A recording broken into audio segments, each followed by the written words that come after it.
kilomètres de randonnée mènent du camping au cœur de la ville, dans une nature préservée et entretenue pour une belle échappée verte.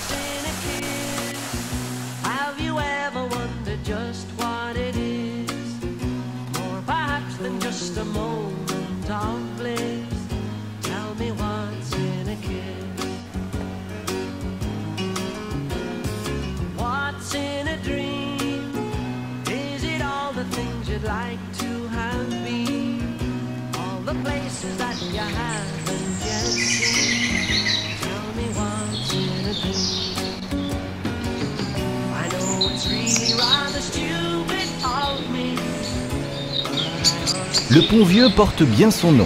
Avec ses 10 siècles d'existence, c'est bien le plus vieux pont de France. Au Moyen-Âge, ici, l'ambiance est particulièrement animée. La rue de la Grand-Côte, bordée de commerces, traverse le quartier des Combes où vous verrez encore des ruelles étroites et beaucoup d'escaliers. Avec la rue d'Anguès, elle faisait le lien entre le port et la cité épiscopale. Sur le Tarn, c'est un défilé de gabarres, des barques à fond plat. Elles emmènent les marchandises produites dans la région. Céréales, charbon, pastels, vin, depuis le Port-Vienne. Sur les rives, une foule de travailleurs s'active. Meuniers, tanneurs, pêcheurs, négociants, bateleurs et même quelques prostituées. Ajoutez enfin dans ce paysage très vivant quelques briqueteries qui cuisent l'argile du Tarn pour fabriquer la fameuse brique albigeoise. En 1766, une crue particulièrement violente emporte les maisons et autres constructions construites sur le Pont-Vieux. Et oui, comme à Florence sur le Ponte Vecchio.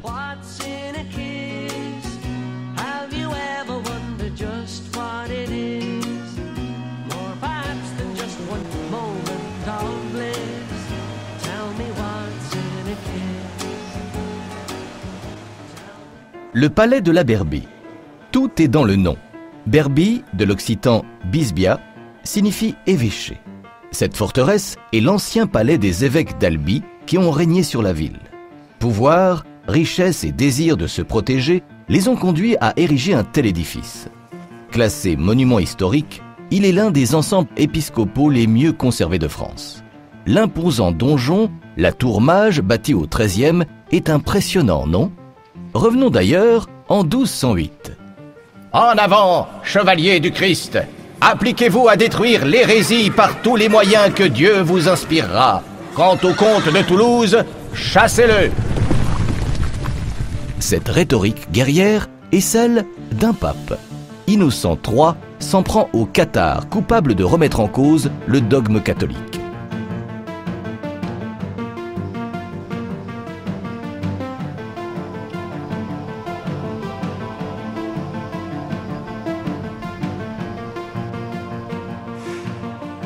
Dans le cloître de la collégiale Saint-Salvi, vous vous trouvez au centre du bourg du même nom. Dès l'époque romaine, ce promontoire, ce puech, a servi de nécropole. Puis il a été confié aux religieux en 943 à une condition, qu'ils bâtissent une église consacrée à l'un des personnages les plus importants de l'histoire de la ville, Saint Salvi.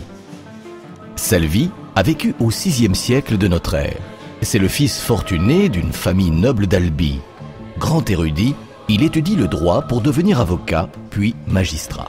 Ensuite, il consacre sa vie à Dieu et devient évêque en 574.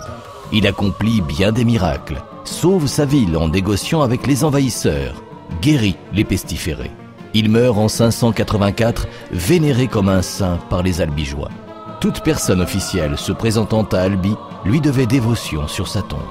Fin du XIe, on bâtit la collégiale sur les fondations d'un édifice carolingien et sur l'emplacement supposé de la tombe de Saint-Salvi dans le style roman. 2 siècles plus tard, à cause des dégâts causés par la croisade contre les Albigeois, l'église est restaurée et remaniée, en briques, dans le style de l'époque, le style gothique.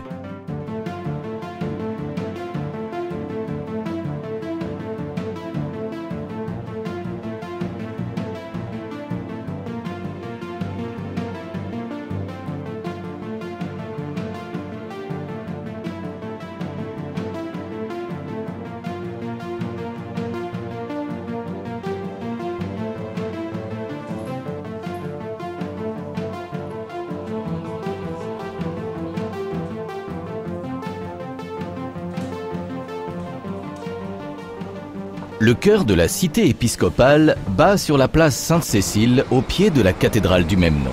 C'est sans conteste le monument le plus imposant de la ville. Les origines d'Albi remontent à l'âge de bronze. À cette époque, les hommes s'installent sur un promontoire défensif à 30 mètres au-dessus de la rivière, actuel quartier du Castelviel. La cathédrale Sainte-Cécile. Cela ne vous étonnera pas. Il a fallu plus de 200 ans pour la terminer. Elle est le parfait exemple du style gothique méridional qui se développe dans le Midi toulousain à partir de la fin du XIIIe siècle. Tout comme le palais de la Berbie, elle témoigne du pouvoir de l'Église catholique, de son austérité et de sa rigueur. Remarquez les contreforts semi-circulaires, sa nef unique et l'étroitesse des fenêtres qui donnent à l'ensemble son allure de forteresse. C'est l'évêque Louis Ier d'Amboise qui la consacre en 1480. C'est bien à la lignée des Amboises, évêque mécène, que l'on doit le décor sculpté et peint à l'intérieur, tout simplement somptueux. Mais apprécions d'abord l'extérieur de la cathédrale. Ses dimensions donnent le vertige. 113 mètres de long, 40 mètres de haut. Le clocher monte à 78 mètres. La construction débute donc en 1282 pour imposer la suprématie de l'Église après la persécution des dissidents cathares.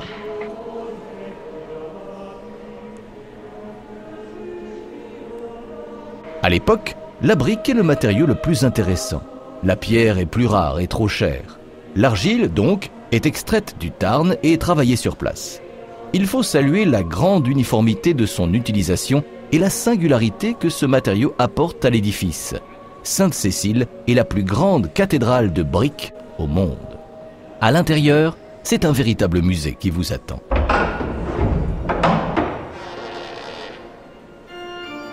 Le chœur est orné de 270 statues polychromes, le tout cerclé d'une fabuleuse dentelle de pierre sculptée, le jubé. Et ce n'est pas tout. Sous l'orgue monumental, le jugement dernier, peint vers 1480, s'étale sur 200 mètres carrés. Sans oublier les fresques Renaissance de la voûte et des 30 chapelles, œuvres remarquables d'artistes italiens du XVIe siècle.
Ah oui, j'oubliais de vous les présenter. Ces oiseaux que vous entendez, ce sont les faucons pèlerins qui nichent dans le clocher. Un couple s'est installé là en 1988. C'est plutôt rare en milieu urbain et ils ont fait des œufs et des petits. Leur utilité est sans faille pour éliminer les pigeons qui souillent le patrimoine.